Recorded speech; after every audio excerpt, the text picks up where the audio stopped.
They are just playing to win. They're playing really, really hard not to lose. And that makes the trap designer's job an absolute nightmare. Okay, so lava's out. What about the ultimate mechanism? The one thing you can't counter? Dropping someone into the void. There's no potion for that. It's over, instantly. It's the perfect killing machine. Almost. Because the most lethal mechanism in the world is completely useless if the player never sets it off.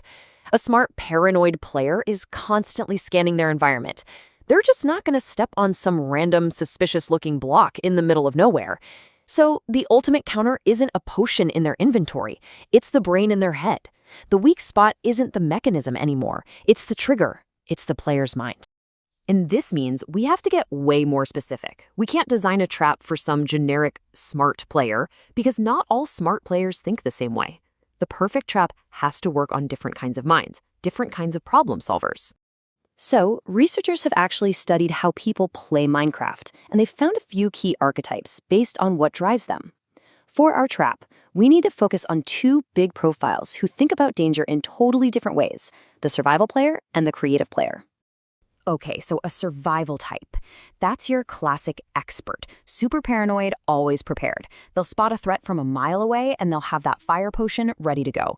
But a creative type, they might not be as focused on threats, but they're way more likely to think outside the box and use some weird, unconventional tool to get out of trouble. And here's the kicker.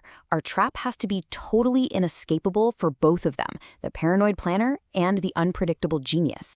All right, we've got the psychology. Now let's get back to the main event.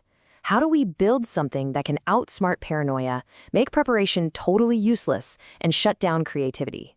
It's time to build the perfect trap. So, first things first, the trigger. Pressure plates and tripwires? Nah, way too obvious. A pro would spot those in a second. You could use a mob as a detector, which is clever, but they're either too slow or too easy to find. That really only leaves one option, the skulk sensor. It literally detects vibrations, sound, from 9 blocks away. It's quiet, it's fast, and it's almost impossible to get near without setting it off. We've found our trigger. But a great trigger isn't enough. The perfect trap is a chain reaction. So here's how it works. Step 1. The skulk sensor detects the player. But instead of setting off TNT, it triggers something called a chunk ban. It's a glitch that overloads the game with data and literally kicks the player off the server. Now they're gone. They can't react, they can't drink a potion, they can't do anything. And while they're offline, the trap gets to work. The ground all around where they were standing is transformed into a block that has 0 blast resistance. Then a timer ticks down, and the payload goes off. The ground is just